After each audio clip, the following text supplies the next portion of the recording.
అని గర్వంగా ప్రపంచమంతా చాటి విరుచుకొని చెప్పుకునే రీతిలో భారతీయుల కీర్తి ప్రతిష్టలు పెంచిన నాయకుడు నరేంద్ర మోడీ గారు.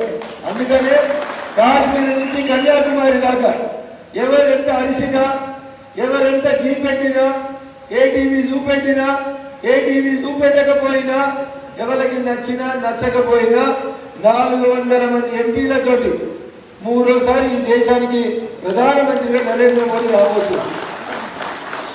ఒకవేళ మీరు పని చేయక నిర్లక్ష్యం వహించి మీరేమన్నా అవకాశాన్ని కోల్పోతే ఇక అంతకంటే దురదృష్టం అనేది మెదక్ జిల్లాకి ఇంకొకటి ఉండదు. ఎందుకంటే ఈ జిల్లా ఇప్పటికే అన్ని రకాలుగా నష్టపోయింది. ఈ జిల్లాకు సంబంధం లేని కరీంనగర్ వచ్చి ఈ జిల్లా మీద పెత్తనం చేస్తాడా? హరీష్ రావుకి మెదక్ జిల్లాకి ఏమైనా సంబంధం ఉందా? హరీష్ ఏమైనా మెదక్ జిల్లాలో పుట్టిండా? ఏమైనా పేరు బంధం ఉందా? ఒక కోమర్షియల్ బంధమే ఉంది ఆయనకి. ఎందుకంటే ఏడాదికి 100 కోట్లు దాని మీద పెట్టాలి, సగం పైసలు వెనకాల వేయాలి. ఏం బంధం ఉంది హరీష్ కి మెదక్ జిల్లాకి? ఏం బంధం లేదు. 610 జీవో అమలు చేస్తే అందరికంటే ముందుగా తన్ని తగిలేయాల్సిన ఎవడంటే హరీష్ రావు అనేవాడు తప్ప ఇంకొకడు కాదు. నిన్నటి దాకా మెదక్ ఎంపీ ఉంది ఆయన. ఏ జిల్లా అయినా? నిజామాబాద్ జిల్లా ఆయన. మా అమ్మమ్మ వాళ్ళని పోతారమని వీడికి వచ్చి ఇల్లు కట్టుకున్నాడు. అవునా? ఎంతైనా కిరాయాడే కదా, షేపాయాడే కదా, పోతారన్న పుట్టినాడు కాదు కదా. ఎంపీని నిన్నటిదాకా పక్క జిల్లా అని పెట్టుకుంటుంది. ఈ జిల్లాకి ఇన్ఛార్జి మంత్రి అని మన సర్పంచులు ఏమరా బలిసిందని బెదిరించిన వాడు కూడా పక్క జిల్లా వాడే కదా. ఈ జిల్లాకి ఆయనకి సంబంధం ఉందా? అని ఎంత తెలియగలడు హరీష్ రావు అనేటోడు. మెదక్ వాళ్ళకు కూడా ఎప్పుడైనా ఒకరోజు ఆలోచన వస్తుందని కరీంనగర్ జిల్లా తోటపల్లి అయినూరు, తోటపల్లి బెజ్జంకి మండలం, కరీంనగర్ జిల్లా బండి సంజయ్ గారి పార్లమెంట్. ఆ ఒక్క మండలాన్ని తెచ్చి సిద్దిపేట జిల్లా అయినప్పుడు సిద్దిపేట జిల్లాలో పెట్టుకున్నాడు. ఎక్కడ పెట్టుకున్నాడు?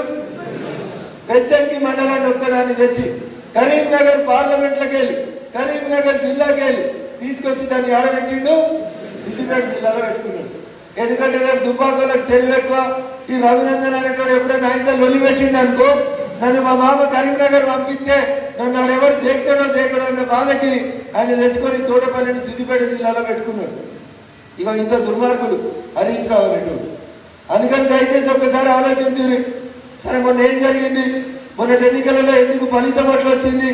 దానివల్ల లాభం జరిగిందా నష్టం జరిగిందా అంటే రెండూ జరిగినాయని చెప్పవచ్చు. కిషన్ రెడ్డి గారు అంబర్పేట ఓడిపోయారు.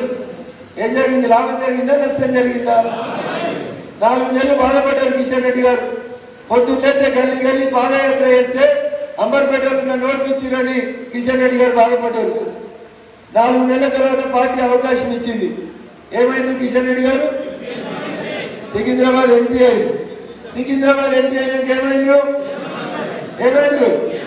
కేంద్ర మంత్రి అయిన రోజు పొద్దులైతే అమిత్ షా నరేంద్ర మోడీ పక్కన కూర్చునే అవకాశం వచ్చింది. అవునా? గెలిచి ఎమ్మెల్యే అంటే గిరి అసెంబ్లీలో గదే ఉంటుండే, గదే మోడీ తీయలేదు, గదే నల్ల నీళ్ళు వస్తలేమనే పంచాయతీ ఉంటుండే. అంతేనా కాదా? దేవుడు ఏదో రాసిండు. సామెతలలో ఒక సామెత చెప్తారు, ఏం జరిగినా మన మంచిగా ఏం చెప్తారు. అందుకే పాజిటివ్ కోణంతో ఆలోచించారు. దుబ్బాక అనేది ప్రపంచానికి రఘునందన్ రావును పరిచయం చేసింది. దుబ్బాక అనేది తెలివైనటువంటి నాయకులను తయారు చేయగలుగుతుంది అని చూపెట్టినటువంటి గడ్డ దుబ్బాక గడ్డ. ఇవాళ మళ్ళొకసారి దుబ్బాక నుంచి ఉన్నటువంటి నాకు మెదక్ పార్లమెంట్ నుంచి పోటీ చేసేటువంటి అవకాశాన్ని పార్టీ కల్పించింది. రేపు రఘునందన్ రావు మెదక్ ఎంపీగా గెలిస్తే ఏమంటారు? రఘునందన్ రావు ఏ ఊరని చెప్తారు? రఘునందన్ రావుకి దుబ్బాక మీద ఉన్న ప్రేమ ఎప్పటికి కూడా అట్లే ఉంటుంది తప్ప ఎంపీఐ ఢిల్లీలో మాత్రమే మారదని అర్థం చేసుకోవాలి. రఘునందన్ రావు తోటి కొట్లాడేందుకు 3వ సారి కూడా పక్క జిల్లా అయితే తెచ్చుకుంటారు, కిరాయికే తెచ్చుకుంటారు. అసలు ఎవరు వస్తలేడు రఘునందన్ తోటి కొట్లాడేందుకు. జై తెలంగాణ అన్న తెలంగాణ ఉద్యమం పుట్టినటువంటి సిద్దిపేట జిల్లాలో మెదక్ జిల్లాలో మెదక్ ఎంపీ పోటీ చేస్తాడు. ఒక్కళ్ళంటే మెదక్ జిల్లా వాళ్ళు ఉన్నారా? ఒక్కళ్ళంటే దొరికిరా వాళ్ళకి? ఎవరు? వెంకటరామరెడ్డి 30 మంది కలెక్టర్లు పనిచేస్తే ఆ 30 ఇంట్లో ఒక్క సంబంధం ఉన్నది. తెల్లాపూర్లో భూములు కబ్జా చేసిండు, కొల్లాపూర్లో కొల్లూరులో భూములు కొల్లగొట్టిండు, రింగ్ రోడ్డుని వంకలు తిప్పిండు, మాట్లాడితే 100 కోట్లు. నిన్ననో ఇయ్యాలో పేపర్లో చూసిన విద్యానిధికి 100 కోట్లు ఇస్తాడట. దేనికి? విద్యా ఏడికెళ్ళి వచ్చినాయి 100 కోట్లు? నీ జీతం ఎంత? నీ గీతం ఎంత? నువ్వు 100 కోట్లు యాడికేం సంపాదించినావు సారు అని ఎవరో విలేకరు అడిగితే అది చాలా పెద్ద కుటుంబం, 30 బెడ్రూమ్లు ఉన్నాయి మా ఇంట్లో అని చెప్పిండు. మనం ఎవరైనా పోతాం ఆ బెడ్రూమ్లకి? ఏమడిగింది? దుబాకాళ్ళు డబుల్ బెడ్రూమ్లు కట్టుకుందాం ఈమని అడిగింది. ఇచ్చిరా? రఘునందన్ రావు ఎమ్మెల్యే ఉన్నప్పుడు గౌతమాబాద్ లో డబుల్ బెడ్రూమ్లు వంచితే రఘునందన్ రావు పేరు వస్తుందని ఇయ్యాలి దాకా వంచని ఇయ్యలేదు. వంచనిచ్చిరా? మరి వీళ్ళు ఎవరు పనిచేస్తున్నారు? దుబాకలా ఎవరు పనిచేస్తున్నారు? డిపాజిట్ కాని వచ్చి కొబ్బరికాయలు కొట్టుకుంటే గెలిచిన వాడు 4 నెలల కనబడ్డా? 4 నెలల దుబ్బాక ఎమ్మెల్యే కనబడ్డా? 3 రోజుల కింద దుబ్బాకకు వచ్చి నేను 4 నెలల నుంచి ఆరోగ్యం బాగలేక రాలేదు అన్న. ఆరోగ్యం బాగలేక ఏడబడ్డాలి, దవాఖానలో పడ్డాలి అన్న. ఏడిపోయిండు? హనీమూన్ ట్రిప్పులు తిరిగి వచ్చిండు. దుబాయ్కి, సింగపూర్కి, అమెరికాకి, యూకేకి తిరిగి వచ్చి నాకు ఆరోగ్యం బాగలేదు. ఏం బాగలేదు? ఆరోగ్యం బాగలేదని ఇప్పుడు సన్నాయి నొప్పులు వస్తుంది. ఇప్పుడు 2 సూట్ కేసులు వచ్చినాయి, పట్టుకొని మళ్ళీ వస్తున్నాడు అందరికి పైసలు ఇద్దామని. మొన్న ఎలక్షన్లలో ఏ సూట్ కేసులతో అయితే మరి ఆత్మాభిమానాన్ని దెబ్బకొట్టిందో మళ్ళీ వీళ్ళకి అవే సూట్ కేసులు. ఆ 100 కోట్ల మనిషి ఈ మనిషికి ఇస్తున్నట్టున్నాడు. బహుశా అవి పట్టుకొని మళ్ళీ దిగుడు మొదలు పెట్టిండు. వస్తుండా? పైసలు రానప్పుడు మళ్ళా కనవలే. దుబాకలు కనబడ్డా? ఎవరు పోయినా ఒకటే మాట అన్నాడంట, నేను మొన్ననే 80 కోట్లు పెట్టినా మస్తులు అప్పులైనాయి, అరే ఎవరు నా దగ్గరికి రావద్దు అని తిట్టిండంట. 3 నెలలకే మొత్తం వచ్చింది ఆయనకి దుబాక మీద. ఇప్పుడు ఎందుకు వస్తున్నాడంటే 2 కారణాలతో వస్తుండు. ఒకటి, హరీష్ రావు బొమ్మంటే పోయి 4 ఎమ్మెల్యేలను తీసుకుపోయి రేవంత్ రెడ్డి దగ్గరికి పోయి డీల్ సెటిల్ చేసుకున్నాడు. పెద్ద మొత్తంలో సూట్ కేసులు సెటిల్ చేసుకురా? హరీష్ రావు కూర్చోమంటే ఈయన కూర్చుంటాడా లేస్తాడా? హరీష్ రావు సిట్ అంటే సిట్టు, స్టాండ్ అంటే స్టాండ్. ఆయన హరీష్ రావు తెలకుండా రేవంత్ రెడ్డి దగ్గరికి పోతాడా? చెప్పాలి దుబాకలు పోతాడా? మరి ఎట్లా పడినా ఆయన పోలేదు. నర్సాపూర్ వాళ్ళని దొరకపోయాడు, పటాన్చేరు వాళ్ళని దొరకపోయాడు, జహీరాబాద్ వాళ్ళని దొరకపోయాడు. అన్ని లెక్కలన్నీ మాట్లాడుతున్నారు. మోకాలు ముషీరు మొన్ననే పోదాం అనుకున్నారు. ఇప్పుడు ఈ పోటీ చేసేందుకు వచ్చినాయని చెప్పిండట. అరే నేను మనిషికో సూట్ కేసు ఇస్తా, దానికి ఓట్లు అయిపోయేదాకుంటుర్రు అని చెప్పిండట. అందుకని ఆగింది. రేపు ప్రమాణం చేయమని దుబ్బాక వెంకటేశ్వర్ల గుడికి వచ్చి తడి బట్టాలలో వచ్చి ప్రమాణం చేయమని మేము కాంగ్రెస్ వాళ్ళతో మాట్లాడుకోలేదు. ఇవాళ పోటీ ఎత్తున్న ఆయన దగ్గర సూట్ కేసులు తీసుకోలేదు. మేము రేపు కాంగ్రెస్ లకు పోము, మేము బీఆర్ఎస్ లో ఉంటామని చంద్రశేఖర్ రావు సార్ని అడిగి ఆయనకు వచ్చి దుబ్బాక గుడికి వచ్చి ప్రమాణం చేయదు. చేస్తారా ఇల్లు? ఇలాకెవరికి దమ్ము లేదు. హరీష్ రావు కూడా ఉంటాడనే గ్యారంటీ లేదు. చూస్తున్నారు మోక ఎప్పుడు జారుకుంటామా అని చూస్తున్నారు. ఎంతసేపు ఎలక్షన్లు వచ్చినాయి కదా, ఏదైనా సూట్ కేసులు వస్తాయేమో, సెటిల్మెంట్ వస్తాయేమో అని చూస్తున్నారు తప్ప వీళ్ళకి ప్రజల మీద ప్రేమ లేదు. ప్రజల మీద ప్రేమ ఉంటే రఘునందన్ అనేటోడు గెలిచిన తెల్లారి నుంచి దుబ్బాక క్యాంప్ ఆఫీసుల్లో కూర్చొని ప్రజల కోసం పనిచేస్తే ఈయనకి 4 నెలలకి ఇప్పుడు సున్నం ఎత్తున్నారు. క్యాంప్ ఆఫీసు ఎప్పుడు ఎత్తురు? ఇప్పుడు సున్నం ఎత్తురు. ఎందుకు? పట్నంకి వెళ్ళి 4 సూట్ కేసులు వచ్చినాయి కాబట్టి ఇప్పుడు గోడలకు సున్నాలు ఎత్తురు. కాంగ్రెస్, బీఆర్ఎస్ ఈ జిల్లాలో ఒక రాజకీయ కుట్రకు తరలిస్తున్నాయి. తప్పును తప్పట్టాడు, గరీబ్ వాళ్ళకి నిలబడతాడు, వాయిస్ ఆఫ్ ద వాయిస్లెస్ పేద ప్రజల గొంతుకైతాడు. కాబట్టి రేపు రఘునందన్ అనేటువంటి ఎంపీ గెలిస్తే మెదక్ జిల్లాలో మా రాజకీయ ఉనికికి ప్రమాదం వస్తుందని, ఇద్దరు కలిసి పొత్తుల అభ్యర్థిగా వెంకట్రామరెడ్డి గారిని పెట్టింది తప్ప ఆయన ఒక్క పార్టీకే వచ్చి మనతో కొట్లాడే దమ్ము ఆయనకి లేదు. కాంగ్రెస్ కూడా ఎవరిని క్యాండిడేట్ పెట్టిందో, ఎందుకు పెట్టిందో మీకు తెలుసు. పెట్టిదా? వెంకట్రామరెడ్డి గారి అసెంబ్లీలో మీకు చెప్తారు. ఇటుపక్క బీఆర్ఎస్ అధికారంలో ఉంటే లక్ష్మారెడ్డి చరిచర్ల ఎమ్మెల్యే గారితో బియ్యం పొందిండు. 3 ఏళ్ళు ఆలస్యపడ్డారు. ఇప్పుడు బీఆర్ఎస్ కనుగొనైంది, కాంగ్రెస్ అధికారంలోకి వచ్చింది. పొత్తులేటి కుటుంబంతో బియ్యం పొందిండు. ఇటేమన్నా అయితే లక్ష్మారెడ్డి గారు కాపాడతారు, ఇటేమన్నా అయితే పొంగులేటి శ్రీనివాసరెడ్డి గారు కాపాడతారు. అయ్యా రేవంత్ రెడ్డి గారు, నీ దోస్తు నీ పార్ట్నర్ ఆఫీసులో రోజు బంజారా హిల్స్ లో ప్రభాకర్ రెడ్డి కూర్చొని ఏం చేస్తున్నాడో ఒక్కసారి ఆలోచించు. బీఆర్ఎస్ నీ దగ్గరికి తెచ్చినందుకు పనిచేస్తున్నా, లేకపోతే ఇంకేమన్నా కుట్రలకు తెరదీస్తున్నా ఒక్కసారి ఆలోచించు. పట్నంలో ప్రెస్ మీట్ పెట్టి మీ దోస్తు పేరు, వాళ్ళ ఆఫీస్ పేరు, అక్కడ ఏం జరుగుతుంది అనేది త్వరలోనే ప్రజల ముందు ఉంచుతారు. మీరు పొంగులేటి శ్రీనివాసరెడ్డి ఇద్దరు మాట్లాడుకొని రఘునందన్ని ఆపేటందుకు ఇద్దరు పొత్తుల వెంకటరామరెడ్డిని పెట్టి నీలం మధురాజు కులం పేరు మీద ఎగేస్తున్నా, లేకపోతే నీలం మధురి తడిగుండని గొంతుకోవాలనుకుంటున్నా ఒక్కరాజు ముదిరాజ్ సోదరులందరూ కూడా ఆలోచించాలి. భారతీయ జనతా పార్టీ మెదక్ పార్లమెంట్ పరిధిలో 7 ఎమ్మెల్యేలు ఉంటే 3 ఎమ్మెల్యేలకు ముదిరాజ్ సీట్లు ఇచ్చింది. ఎంతమందికి ఇచ్చింది? 3. మెదక్ నుంచి విజయ్ కుమార్ ముదిరాజ్, సంగారెడ్డికి వెళ్ళి రాజు ముదిరాజ్, గజ్వేల్కి వెళ్ళి ఈటల రాజేందర్ ముదిరాజ్కి ఇచ్చింది. కాంగ్రెస్ ఒక్కరికన్నా ఇచ్చిందా? కాంగ్రెస్ ఒక్కరికన్నా ఇచ్చిందా? గెలిచిందా కాంగ్రెస్ కి ముదిరాజ్ ఎమ్మెల్యే?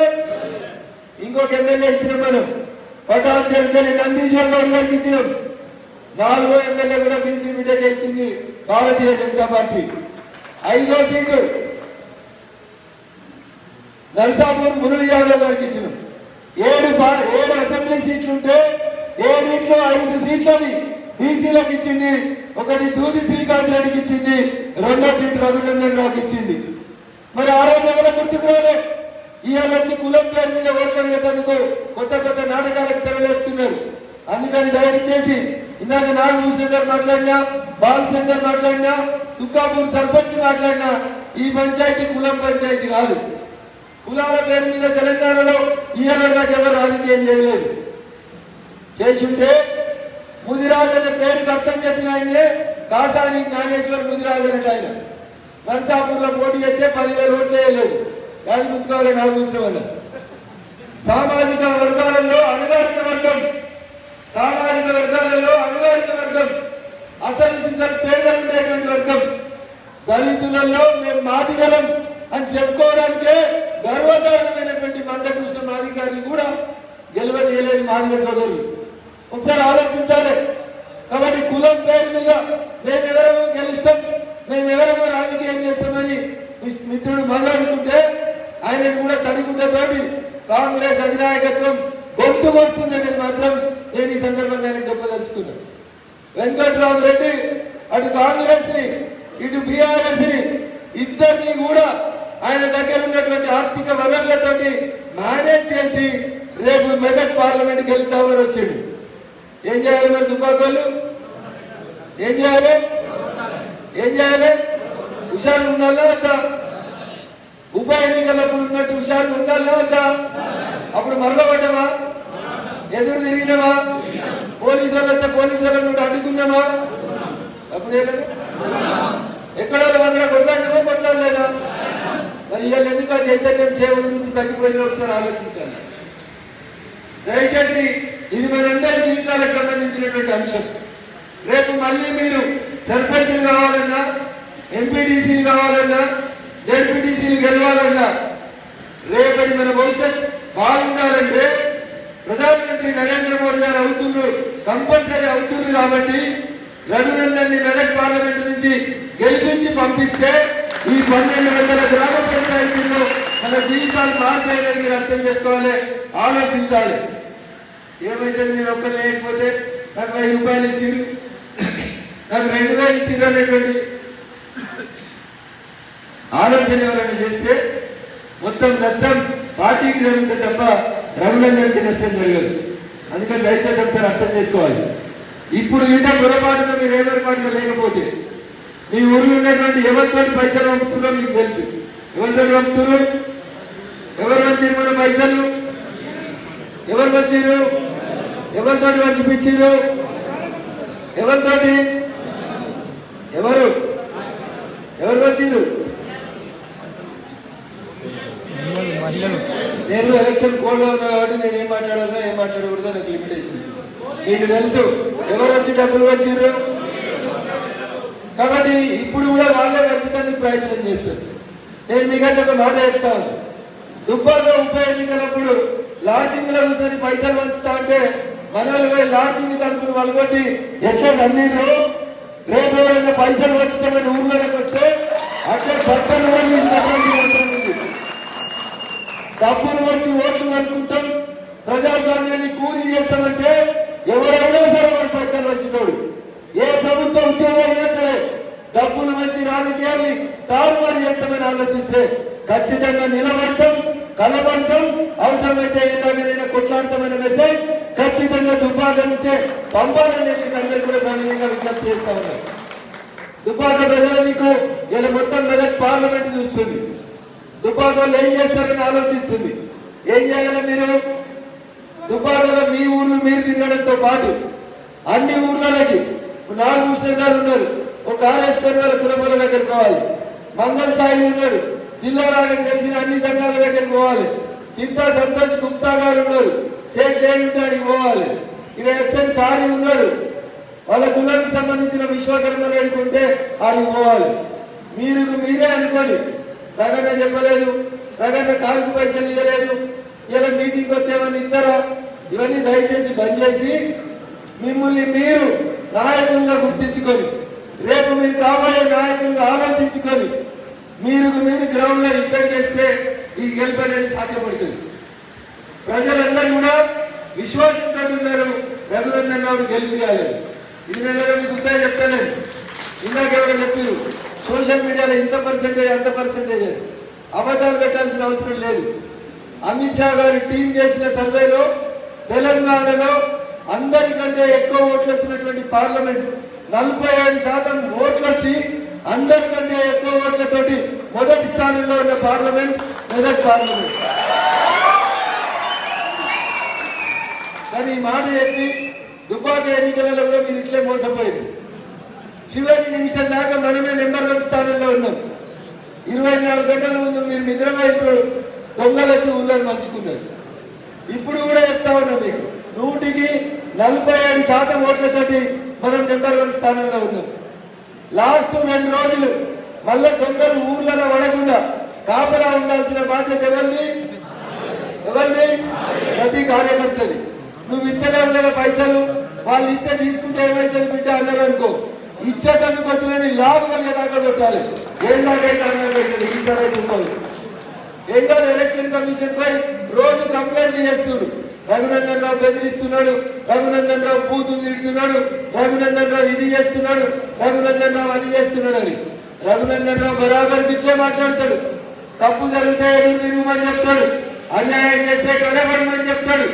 ఇంకా అవసరం ఉంటే 7 పంచాయతీ పెట్టమని చెప్తాడు. పెట్టాలా? మనల్ని మోసం చేస్తే ఊరుకోవాలా? పైసలు వచ్చితే ఊరుకోవాలా? పక్కపాటు నుంచి పైసలు ఒప్పుతుంటే ఇంటింటిపై ఓట్లకు పైసలు ఇస్తుంటే ఊరుకోవాలా?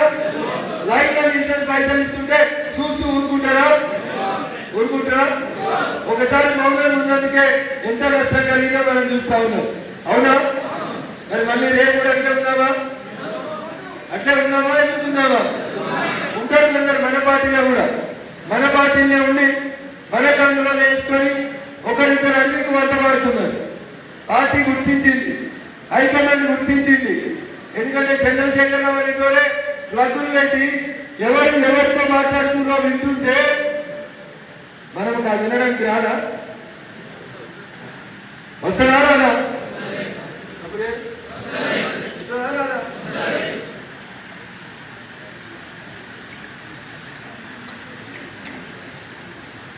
కానీ భారత ప్రభుత్వం నరేంద్ర మోడీ గారి నాయకత్వంలో అట్లాంటి తప్పు చేస్తలేదు. తప్పు చేయాలి కూడా, తప్పు చేయమని కూడా చెప్పదు.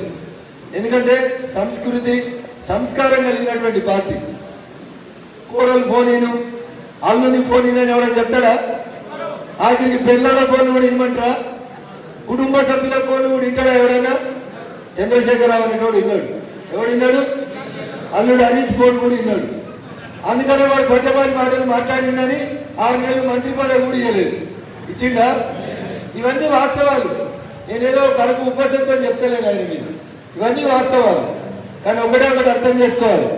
ఈ జిల్లా మీద, ఈ జిల్లా మంత్రిగా పనిచేసినటువంటి హరీష్ రావు అనేటువంటి పెత్తనం పోకపోతే దుబ్బాక ఎప్పటికి కూడా ఇట్లా వెనుకబడి ఉంటుంది. అందుకని మీరు అర్థం చేసుకోండి. నేను ఎవరు గజ్వేల్లో చెప్పిండు గజ్వేల్ డెవలప్మెంట్ ని రఘునందన్ ఆపుతున్నాడు. ఆయన ఎప్పుడైనా గజ్వేలకు పైసలు చేస్తాను అన్నమా మనం? రఘునందన్ అన్నాడా? గజ్వేల్కి వచ్చింది మాకెందుకు రాదు అన్నాడు తప్ప గజ్వేల్కి ఎందుకు ఇచ్చినామని ఈ రోజు దాకా మాట్లాడలేదు. అందుకని నా విజ్ఞప్తి మీతోటి, దుబ్బాకకి ఈ ఎన్నికలలో నేను కొంచెం తక్కువ టైం ఇస్తున్నా అని మీరెవరు కూడా దయచేసి నారాజు కావద్దు. ఎందుకంటే 3 ఏళ్ళు మీతో కలిసి పనిచేసిన సందర్భంగా మీరందరూ కూడా నేనే రఘునందన్ అని గొప్పగా పనిచేస్తారనేటువంటి సంపూర్ణమైనటువంటి విశ్వాసం నాకుంది. ఈ 40 రోజులలో నేను 4 రోజులు మిమ్మల్ని కలిసినా కలవకుండా నన్ను గెలిపించడానికి మీరే గంటల బద్దులో మొత్తం పార్లమెంట్ తిరగాలని నేను మీ అందరికీ కూడా సవినయంగా విజ్ఞప్తి చేస్తా ఉన్నాను. దాదాపు 1200 ఊర్లు, 2112 బూతులు తిరగలుగుతామా? తిరగలుగుతాడా ఒక మనిషి అనేటాడు? మరి రామస్వామి గౌడ సంఘాలని మాట్లాడాలి, భూపాలరెడ్డి గారు వాళ్ళ సంఘాలని మాట్లాడాలి, నరసింహులని వాళ్ళ సంఘాలని మాట్లాడాలి. ఎక్కడో అక్కడనే కదులుతా అయితే తప్పుతాయి, కదులుతా ఖర్చు అవుతుంది అనుకుంటే పని మాత్రం కాదు. అయితేనా? అవుతుండొచ్చు ఖర్చు, 2 రూపాయలు అవుతుండొచ్చు, 5 రూపాయలు అవుతుండొచ్చు. వాటి కోసం ఆమాత్రం చేయలేనంత బలహీనంగానైతే మీరు ఎవరు లేరు. ఉన్నారా? రేపు పార్టీ బలపడితే ఎవరికి లాభం జరుగుతుంది? ఎవరికి లాభం జరుగుతుంది? గొర్రె కలిస్తే ఎవరికి లాభం? రమణారెడ్డి ఎవరికి లాభం? గొల్లకి లాభం ఉంటుంది. ఎందుకు లాభం వస్తుంది? గొర్రెకి 5 కిలోలు తగ్గితే 5,000 వస్తుంది. 10 కిలోలు అయినా తమ్మినాం అనుకోరు, ఎవరికి లాభం వస్తుంది? ఆయన 10,000 వస్తాయి. అందుకని వీళ్ళిద్దరు గణేష్లు ఉన్నారు నవ్వుతురు. దౌతాబాద్ ఇద్దరు గణేష్ యాదవ్ ఉన్నారు, వాళ్ళిద్దరు నవ్వుతురు. అందుకని మీరు ఒకటి అర్థం చేసుకోండి, రఘునందన్ ఎంత ఎదిగినా, రఘునందన్ ఏ స్థాయికి పోయినా, రఘునందన్ ఆశా శ్వాస అంతా ఏడుంటుందంటే ఏడుంటది? మరి ఆ దుబ్బాకలో ఏం చేయాలి? ఇలా పార్టీ రఘునందన్కి అవకాశం ఇచ్చి పార్లమెంట్ బ్రహ్మాన్ని పిలుస్తుంది. ఏం చేయాలి? పనిచేయాలా? పనిచేస్తారా? రేపటి నుంచి నాగభూషణ చెప్పినట్టు దీక్ష తీసుకుంటారా? బండిలో జెండా ఉంటుందా? మీకు వచ్చిన మీరందరూ రేపటి నుంచి బండికి జెండా కడతారా? చేస్తారా? ప్రమాణం 41 రోజులు దీక్ష తీసుకుంటామని చేస్తారా? బండికి అందరూ జెండా కడతారా? పార్టీ జెండా కడతారా? కొంతమంది వెనకాల ఉన్న వాళ్ళు అందలేరు, కడతారా జెండా? చూస్తాం రేపటి నుంచి టీవీలో చూపెట్టాలి. దుబ్బాక నియోజకవర్గంలో ప్రతి ఊర్లో 10 మోటార్ సైకిళ్ళకి జెండాలు కనబడుతున్నాయని చెప్పాలంటే ఈ దీక్ష తీసుకుందామని చెప్పిన నాగభూషణ ఊరు ఇబ్రాహింపూర్లో సెల్ వచ్చింది పద్మాని. పాపం ఎలక్షన్లలో తిరుగుతూ ప్రచారం చేస్తూ పోతుంటే అన్నకి ఇది మా ఇల్లు అని చూపించింది. నా కళ్ళకి నీళ్ళు వచ్చినాయి. సగం ఊరిపోయింది ఇల్లు, ఊర బెంకల ఇల్లు, సగం తాడిపత్రి కప్పుకుంది. అయినా నా కోసం 30 రోజులు మన రాష్ట్ర శాసనసభ ఎన్నికలలో పనిచేసింది సోదరి పద్మ. కానీ ఆమె అదృష్టమో నా దురదృష్టమో కానీ మొన్న నేను గెలవలేకపోయినా తనకు చెప్పిన నేను గెలవగానే తల్లి నీకు 2 BHK ఒకటి కట్టిస్తా అని చెప్పినా చేయలేకపోయినా. రేపు భగవంతుడు అవకాశం ఇస్తే ఖచ్చితంగా రేపు ఎంపీ అయిన తర్వాత ఖచ్చితంగా పద్మక్క లాంటి గుర్తుపెట్టుకొని పనిచేస్తామని చెప్తా ఉన్నాం. ఇప్పుడు నాగభూషణ్ గారికి నా సలహా సూచన ఏంటంటే, నాగభూషణ్ కూడా నాలాగానే నోరున్నాడు, మా బాలేశ్వరం చింత సంతోషం మాట్లాడారు. అందుకని నేను ఊర్లో పోయి ప్రతి ఊర్లో మండలాధ్యక్షుడు తన బాధ్యతగా తీసుకొని ప్రతి ఊర్లో 10 మోటార్ సైకిళ్ళకి జెండాలు కట్టే బాధ్యత తీసుకోవాలి. తీసుకుంటామని మండల ప్రెసిడెంట్ ఎవరైనా నిలిచారు స్టేజ్ మీద.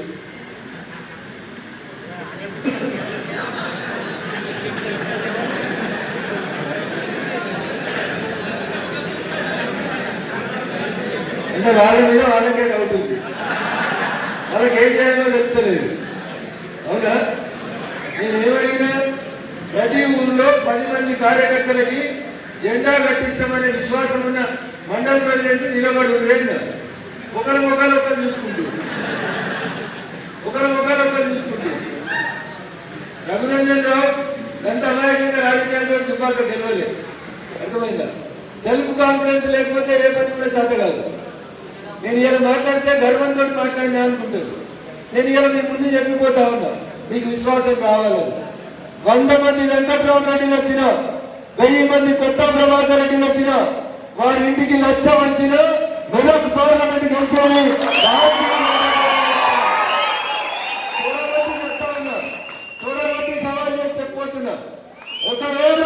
నేను చెప్పిన మాట అబద్ధం అయితే రేపు భవిష్యత్తులో ఏం చేస్తానని కూడా నేను వెంకటేశ్వర గుడికి చెప్తా. విశ్వాసం మీ మీద మీకు ఉండాలి. మీ మీద మీకు విశ్వాసం లేకపోతే ఇక మిమ్మల్ని భగవంతుడు కూడా కాపాడాడు. బెటర్ మీరు అర్థం చేసుకోవాలి. మా అధ్యక్షులందరూ కూడా ఇది మొదటి సూచన, చివరి సూచన. రేపటి నుంచి ఏ ఊళ్ళో 10 జెండాలు కనబడకపోతే 5వ తారీఖు సాయంత్రం లోపల స్వచ్ఛందంగా పోయి జిల్లా అధ్యక్షుడికి మీరు పదవికి రాజీనామా చేసి నమస్కారం పెట్టాలని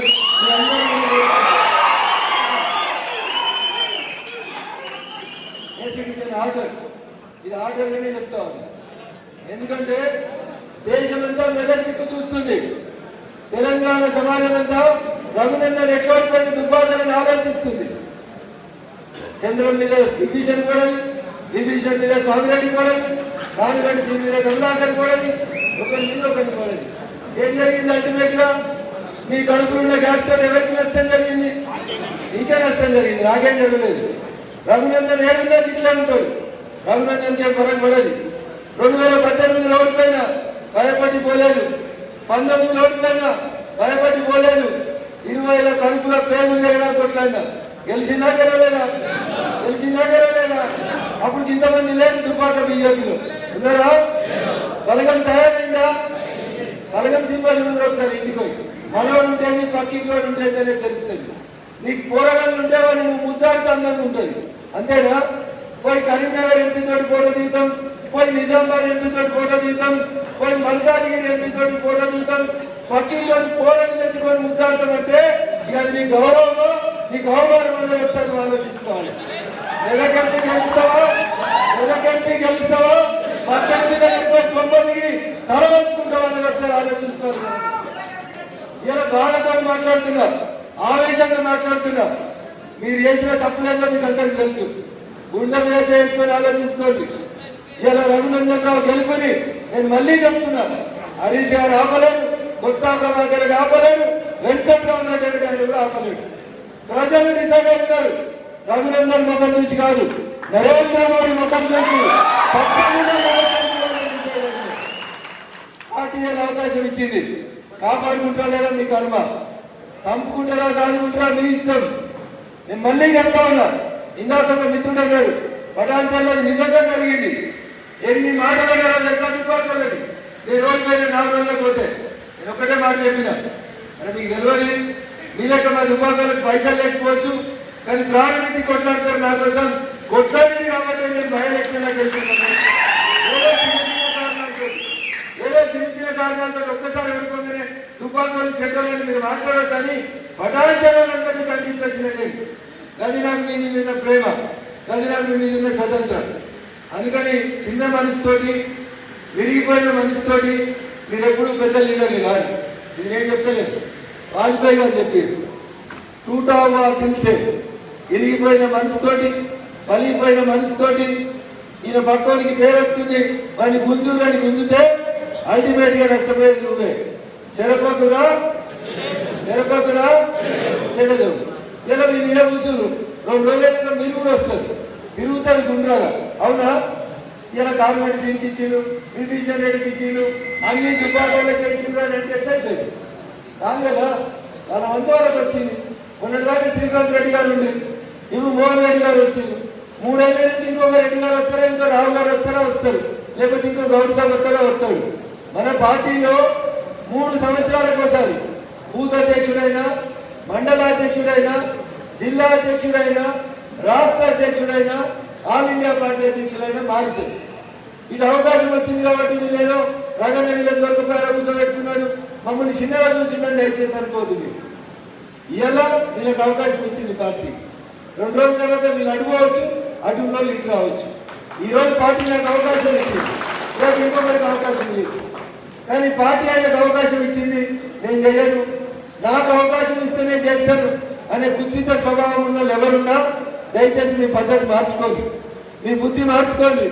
లార్జర్ ఇంట్రెస్ట్ ఆఫ్ ద పార్టీలో పార్టీ కోసం పనిచేయండి. ఎవరేం చేస్తున్నారు అనేది ఆల్ ఇండియా పార్టీ దగ్గర స్పష్టమైనటువంటి నివేదిక వచ్చింది. మమ్మల్ని కూడా రోజు వార్నింగ్ చేస్తా ఉన్నారు. పలానా ఆయన పలానా ఊర్లే పలానా పని చేస్తుండ్రు అని చెప్తున్నారు. అమిత్ షా గారు స్పష్టంగా ఊరికొకరిని ఎంగేజ్ చేసింది. ఇప్పటికే ఊరికొకరు అమిత్ షా టీం వచ్చి పనిచేస్తా ఉంది. మొన్న అసెంబ్లీకి మండలానికి ఒకరు వచ్చి పనిచేస్తే ఇలా పార్లమెంట్ ఎన్నికలలో మీకు తెలియకుండానే మీ ఊర్లోంచి ఒక పిల్లగాడు డైరెక్ట్ గా అమిత్ షా గారి ఆఫీస్ లో డైరెక్ట్ గా పనిచేస్తా ఉన్నాడు. అది ఎవరనేది కూడా కొందరు ఉన్నారు, వాళ్ళకే తెలుసు, నాకు కూడా తెలుసు. ఎందుకంటే ఏ ఊళ్ళో ఎవరు పని చెప్తున్నారో నాకు లిస్ట్ ఇచ్చింది కాబట్టి. వాళ్ళు ఏం చేస్తున్నారో ఎక్కడైనా భూపాల్ రెడ్డి ఇంటికి బీఆర్ఎస్ వాళ్ళు ఎవరెవరు వస్తున్నారు, భూపాల్ రెడ్డి ఇంటికి కాంగ్రెస్ వాళ్ళు ఎవరు వస్తున్నారు, ఏ కారు వస్తుంది, ఎన్ని గంటలకు వస్తుంది కూడా చెప్తున్నారు. గోవింద్ పోయి ఏ బీఆర్ఎస్ లీడర్ ఎప్పుడు కలిసిరు, వాళ్ళు ఒకటే పెట్టారు. బీఆర్ఎస్ వాళ్ళ లెక్క ప్లగ్గులు పెట్టలే, కానీ మనుషులు పెట్టారు. ప్రతి ఊర్లో పని ఎట్లా జరుగుతుంది, ఎవరు పార్టీ కోసం పనిచేస్తున్నారు. రేపు పార్టీని ప్రక్షాళన చేస్తే ఎన్నికల తర్వాత ఎవరు నిజాయితీ ఉన్నారు, ఎవరు నిజాయితీగా లేరని చేయడానికి చాలా కఠినంగా పరీక్షలు పెడుతున్నారు. నరేంద్ర మోడీ గారు, అమిత్ షా గారు మాకు పదే పదే చెప్తా ఉన్నారు. తెలంగాణలో ఈ రోజు 14 సీట్లు గెలుస్తుంది భారతీయ జనతా పార్టీ. 14 సీట్లు గెలుస్తున్నాం. ఇంకా 2 కనీసం గెలవాలని అమిత్ షా గారు కష్టపడుతుంది. ఎంత సైన్యం వచ్చిందో తెలుసా మీకు? ఊరికొకరు పెట్టి పని చేపిస్తుందంటే మీరు అర్థం చేసుకోండి. రామచంద్ర ఏం చేస్తుడు, నాగభూషణం ఏం చేస్తుడు, పాండు ఏం చేస్తుడు, ఇట్లా ఒకరు ఇద్దరు కాదు. దయచేసి ప్రతి ఊర్లో టీఆర్ఎస్ వాళ్ళు, బీఆర్ఎస్ వాళ్ళు, కాంగ్రెస్ వాళ్ళు, మన పార్టీ కూడా ఎవరెవరు ఏం చేస్తున్నారని చాలా స్పష్టంగా గమనిస్తున్నారు. ఎందుకంటే ఇది మీ అందరి భవిష్యత్తుకి సంబంధించిన అవకాశం, భవిష్యత్తుకి సంబంధించిన అంశం. భవిష్యత్తులో బీఫాములు మోహన్ ఇవ్వాలంటే రేపు వాళ్ళు ఇచ్చే రిపోర్ట్ మీదనే మీకు బీఫాములు వస్తాయి. అందుకని దయచేసి ఏడు చూస్తాడు, అదనైనా పడాలి చెప్తున్నాడు, నేను దుబ్బాకలు ఏం చేసినా నడుస్తుంది. దయచేసి అనుకోకూడదు. రేపటి నుంచి మీరే మీ బూతుకు మీరే నరేంద్ర మోడీ, మీ బూతుకు మీరే అమిత్ షా, మీ బూతుకు మీరే ఈటల రాజేందర్, బండి సంజయ్, అరవింద్, రఘునందన్ రావు మీరే అనుకొని పనిచేయాలి. చేద్దామా? చేద్దామా? గెలుతామా? మెదకెంపి గెలుతామా? గెలవాలి. ఖచ్చితంగా గెలవాల్సినటువంటి అవసరం ఉంది. 2 టెన్యూర్లు మెదకెంపి ఆయన ఒక ఆయన మన దుబ్బాకలు బాగా మాట్లాడాడు. నేను చెప్తేనే రోడ్లు వచ్చినాయి, నేను చెప్తేనే రైళ్లు వచ్చినాయి, నేనే మాట్లాడినాను చాలా ముచ్చట్లు చెప్పిండు. మనిషి ఎన్నైనా అబద్ధాలు చెప్పొచ్చు. దుబ్బాక ఎమ్మెల్యేగా పోయి రఘునందన్ అసెంబ్లీలో ఎన్నిసార్లు మాట్లాడిండో మీరందరూ చూసిరా చూడలేదా? చూసిరా చూడలేదా? మరి మెదకెంపి ఎక్కడైనా పార్లమెంట్ లో మాట్లాడేదా చూసిరా? 10 ఏళ్ళలో 10 సార్లు మాట్లాడిందా? ఆయన చెప్తాడు తెలంగాణలో 17 మంది ఎంపీలు ఉంటే అందరికంటే ఎక్కువ నేనే మాట్లాడినా, నువ్వు పోయి చూసుకో అంటాడు. రేపు పోయినాక చూస్తా, రేపు పార్లమెంట్ గెలిపించి మెదకులు పంపించినాక తప్పకుండా చూస్తా, నువ్వేం చేస్తున్నా లెక్కదిస్తా, ప్రజల ముందు తప్పకుండా పెడతా అని చెప్పి ఈ సందర్భంగా వారికి తెలియజేస్తూ మళ్ళీ చెప్తా ఉన్నా. 41 రోజుల నుంచి మనకి మీ సెల్ ఫోన్లో ఉన్న మీ అందరి కుటుంబ సభ్యులకు ఫస్ట్ ఫోన్ చేయండి. మొన్న జరిగిన పొరపాటు ఏంటంటే నేను ఓటేస్తున్నాను పొద్దుగానే ఉరికిరు. మీరు మీ అమ్మకి చెప్పలే, మీ నాయనకి చెప్పలే. ఉప ఎన్నికలలో ఎంత గొప్పగా పనిచేసినామో జనరల్ ఎలక్షన్స్కి వచ్చేసరికి ఎక్కడో నిర్లిప్తత వహించింది. ఆ నిర్లిప్తతను ఈసారి కూడా కొనసాగిస్తే నష్టం జరుగుతుందనే ఎన్నిసార్లు ఇంత వార్నింగ్ చేస్తా ఉన్నారు. చెయ్యి కాళ్ళతో మందు పెట్టుకోవడం కాదు, కాలకుండా జాగ్రత్త పడాల్సినటువంటి అవసరం ఉంటుంది. వాడు చేరాపూర్కి వెళ్ళి స్వామి అని వచ్చిన్నాడు, వాళ్ళ కొడుకు ఎంబీబీఎస్ సీట్ వచ్చింది. నేను ఎమ్మెల్యే ఉన్నప్పుడు కాకతీయ మెడికల్ కాలేజీలో ఎంబీబీఎస్ 3వ సంవత్సరం పూర్తయింది. స్వామి అని ఇక్కడే ఉన్నాడు నాయకుడు. దుబ్బాక పక్కన చేర్వాపూర్ ఊరు వాళ్ళు. వాళ్ళ కొడుకు 3వ సంవత్సరం ఎంబీబీఎస్ అయిపోయి కాకతీయ మెడికల్ కాలేజీలో 4వ సంవత్సరంలో పోయింది. ఎప్పుడు ఫోన్ చేయలేదు, మొన్న ఫోన్ చేసి ఈ ఎలక్షన్ క్యాంపెయిన్ మొదలైన తర్వాత. ఆయన నెంబర్ నా దగ్గర ఫీల్ లేదు, ఎందుకంటే అంతకుముందు ఎప్పుడు నాతో మాట్లాడలేదు. మొన్న ఫోన్ చేసి, సార్ నేను ఫలానా స్వామి వాళ్ళకి కొడుకుని సార్, అప్పుడు నేను డాక్టర్ సీట్ వచ్చినప్పుడు మీరు క్యాంప్ ఆఫీస్ పిలిచి చాలా వకీలు గుర్తున్నారా సార్ అని అడిగారు. డాక్టర్ సార్ గుర్తున్నారు చెప్పు అన్నా. సార్ నేను ఇక్కడ మా కాకతీయ మెడికల్ కాలేజీలో ఉండే సార్, మా వాళ్ళందరూ వైవో అనే ఎగ్జామ్ అవుతుంటుంది. అది ప్రొఫెసర్లు వాళ్ళు వీళ్ళు వస్తారు, వేరే మెడికల్ కాలేజీలోకి వచ్చి వైవో అడుగుతుంటారు, ప్రాక్టికల్ ఎగ్జామ్స్ తర్వాత. వైవో అడిగినప్పుడు మీ ఏ ఊరని ఒక ప్రొఫెసర్ అడిగినాడు, నాది దుబ్బాక సార్ అని చెప్తే వైవో అయిపోయినాక 15 నిమిషాలు తిట్టినాడు. మీ దుబ్బాకలకు గుర్తుంటే రఘునందన్ ఓడగొట్టుకుంటారా అని తిట్టినాడు. ఇది నేను గొప్పల కోసం చెప్తలేదు, ఇది నేను గొప్పల కోసం చెప్తలేదు. ఈయనే ఉన్నాడు స్వామి. ఇక వీళ్ళ కొడుకు కాకతీయ మెడికల్ కాలేజీలో ఎంబీబీఎస్ 3వ సంవత్సరం మొన్న అయిపోయింది అబ్బాయి. ఏం పేరు ఉంటే మీ కొడుకు పేరు అఖిల్ అని ఫైనల్ ఇయర్ ఎంబీబీఎస్లో ఉన్నాడు. ఆ పిల్లవాడిని బాగా పడుకుంటూ వైవా అయిపోయినాక హాస్టల్ పోకుండా ఫోన్ చేసిండు. సార్ ఈ మాట నేను నా రూమ్మేట్లు కూడా తిట్టింది సార్, ఈసారి నీ పార్లమెంట్ ఎలక్షన్లకి మా కాకతీయ మెడికల్ కాలేజీకి వెళ్ళి నా దోస్తులు మాకు 20 మంది వచ్చి నెల రోజులు మెదక్ పార్లమెంట్ లో నేను గొప్పగా చెప్పుకోవాలని చెప్తలేను, నిజంగా చెప్తా ఉన్నా.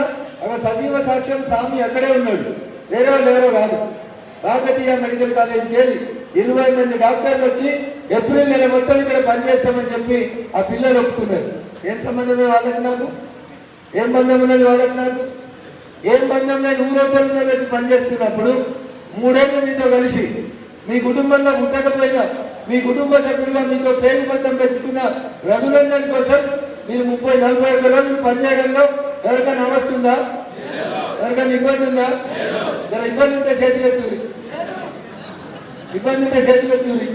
ఎవరు ఎత్తారా? ఎంత తెలుసుకోవడంలో బిజీ ఉన్నారు నాయకులు, ఏం చేస్తాం ఎత్తుతుంది. ఈ 41 రోజులు మేము మండల దీక్ష తీసుకున్నట్టు తీసుకొని పనిచేస్తామనేటువంటి చేతులు ఎత్తురి. వెనకాల వాళ్ళు ఎత్తిరా? వెనకాల ఎత్తిరా? ఎవరు గుర్తలేరా? ఎత్తుతలేరా? చాలా ఒకసారి ఫోటో తీసుకోవాలి. మనం ఇంత మాట చెప్పిపోతారా పని చేస్తారా? ఈ ముంగటి వరుసలు ఉన్న జర మంచిగా తీసుకో. నరసింహ జర ఫోటో ఎత్తుపట్టుకొని చేతులు పని చేస్తారా? 41 రోజులు చేస్తారా? చేస్తారా? దేన్ని గెలిపిస్తారు? దేన్ని గెలిపిస్తారు? కమల గుర్తులు గెలిపిస్తారా? పైసలు వచ్చినందుకు వచ్చి దొరకబడతారా? ఆడోళ్ళైనా మొగళ్ళైనా అడ్డుకుంటారా? ఓట్లు వంచనీయాలి కదా ఓట్లకి పక్కనా ప్రమాణం చేస్తారా? మరి సర్పంచ్ అయినా ఎంపీటీసీ అయినా పైసలు వచ్చినందుకు వస్తే బడ్జీలు రాడాలా?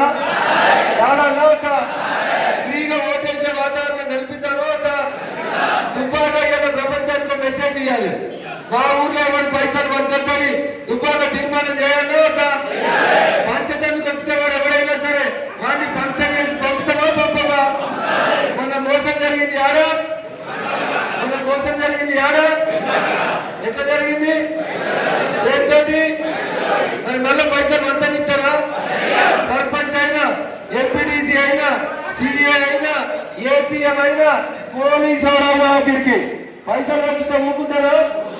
ఊకుంటారా? నిలబడతారా? నిలబడతారంటే చేతులు ఎత్తి 70 ఏళ్ళ పటేల్ లేకుండా నర్సింగ్ చెయ్యి వయసు పిల్లలకి శైలి చెప్తలేదు సరిగ్గా. 70 ఏళ్ళు ఉంటాడు అన్న నర్సింగ్ వచ్చిండు. ఈ నాయకు మన పార్టీలోకి వచ్చిండు. నా పెద్ద మనిషికి నిజే, నా పెద్ద మనిషికి ఉన్న ఆలోచన మీకు లేదు. ఉండాలి మరి సర్పంచ్ అయితే ఎవరైతే నీ పార్టీకి అన్యాయం జరిగి ప్రజాస్వామ్యానికి అన్యాయం జరుగుతున్నప్పుడు ఓట్లతోటి నోట్లతోటి ఓట్లను ఉందామంటే నిలబడదామా? ఎదురుగా నిలబడతా? దుబ్బాక ఈసారి నిలబడతా నిలబడదా? ఒక దుబ్బాకనే కాదు, మన పార్లమెంటులో పైసలతోటి గెలుస్తామని వస్తున్న ప్రతి ఒక్కరికి కుంగి వెళ్ళాల్సిందే. పలానూరులో పలానూరులో పైసలు ఉన్నాయంటే పోయి దాడి వేయాల్సిందే. లంక మీద వానలు దాడి వేసినట్టు రావణాసురుడు పెద్దకున్నాడని వానలు ఆగిరా? ఆగిరా? హనుమంతుడు ఆగిందా? ఆ హనుమంతుడి బలం మీద ఉందని గుర్తుంచుకోవాలి. నేను మళ్ళీ చెప్తా ఉన్నా, ఎవరైనా సరే పైసలు వచ్చినోడు పంచని చేసారి. నీ పార్టీ కూడా ఎవరికైనా పక్క పార్టీ దగ్గర కోవట్టుగా పనిచేసి పైసలు తెచ్చుకుంటుండని తెలిస్తే ముందుగా వారిని కూడా బలాలను నిలబెట్టాలి. జాగ్రత్తగా ఉండాలని చెప్తారు అందరికీ. ఇది నేను చెప్తలేదు, నరేంద్ర మోడీ గారు చాలా స్పష్టంగా చెప్పింది. మనం ధర్మం కోసం పనిచేస్తా ఉన్నాం. దేనికోసం పనిచేస్తున్నారు మోడీ గారు? ఎన్నేళ్ళ పని చేయబట్టి 20 ఏళ్ల నుంచి ఏ ఒక్క రోజైనా లీవ్ తీసుకున్నాడా?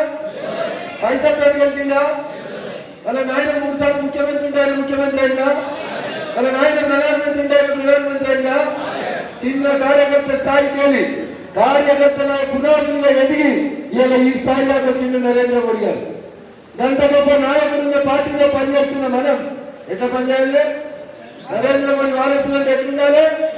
ఏడు అన్యాయం జరిగితే అది అడ్డు గోడలాగా నిలబడాలి. నిలబడాలా వద్దా? నిలబడాలా వద్దా? 4 నెలల తర్వాత మళ్ళీ ఇలా ఊర్లలో వస్తుండు మీ ఎమ్మెల్యే సార్. ఏం తీసుకొని వస్తుండు? పైసలు ఇచ్చిన ఆయన వచ్చింది కాబట్టి పైసలు వంచడానికి వస్తుడు. ఏం భయపడకూడి సాయి చెప్తున్నాడు గుర్పగడ్డలు మరే వచ్చింది. పైసలు వంచనిస్తావా? వంచనిస్తావా? పోనీ ఈ మాట కూడా ప్రమాణం చేద్దామా? చేద్దామా? నిమిషాలు ప్రమాణం చేయండి.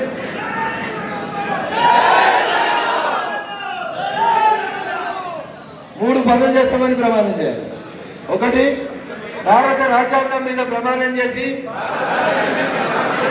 ఓట్లు వారికి ఇష్టమున్న రీతిలో వేసుకోవడానికి ప్రజలకు గ్రామాల్లో ప్రశాంత వాతావరణం కల్పిస్తాం. 2 రోజుల ముందు లేదా 1 రోజు ముందు ఏ వ్యక్తి గాని ఏ పార్టీ గాని ఏ నాయకుడు గాని మా ఊర్లో ఓట్లను నోట్లతో కొంటామని వస్తే కషీర్ దగ్గర కట్టేసి ప్రజాస్వామ్య పద్ధతిలో శిక్షిస్తామని ప్రమాణం చేస్తా ఉన్నాం. ఇది మొదటి ప్రమాణం. 2వ ప్రమాణం, భారతీయ జనతా పార్టీ సభ్యుడైన నేను ఇలాంటి ప్రలోభాలకు లొంగకుండా ఈ 41 రోజులు అయ్యప్ప స్వామి దీక్షలాగా నరేంద్ర మోడీని 3వ ఈ దేశానికి ప్రధానమంత్రి చేసేందుకు కంకణబద్ధుడనై పని చేస్తానని పైసలకు కానీ ప్రలోభాలకు కానీ దొంగలని కన్న తల్లి లాంటి పార్టీకి ద్రోహం చేయాలని ప్రమాణం చేస్తా ఉన్నారు. జై హింద్, జై భారత్. ఇప్పుడు ఆప్తారా మన గెలిపింది? ఆప్తారా? జై శ్రీరామ్, జై శ్రీరామ్. నరేంద్ర మోడీ గారి నాయకత్వం, నరేంద్ర మోడీ గారి నాయకత్వం, నరేంద్ర మోడీ గారి నాయకత్వం. కమలం గుర్తుకే, కమలం గుర్తుకే, కమలం గుర్తుకే.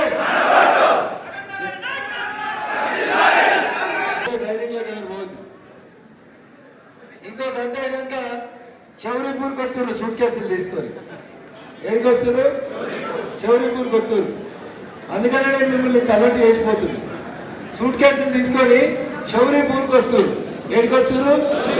ఏడుంది చౌరీపూరు? ఉందా? ఎన్ని కార్లు వస్తున్నాయి?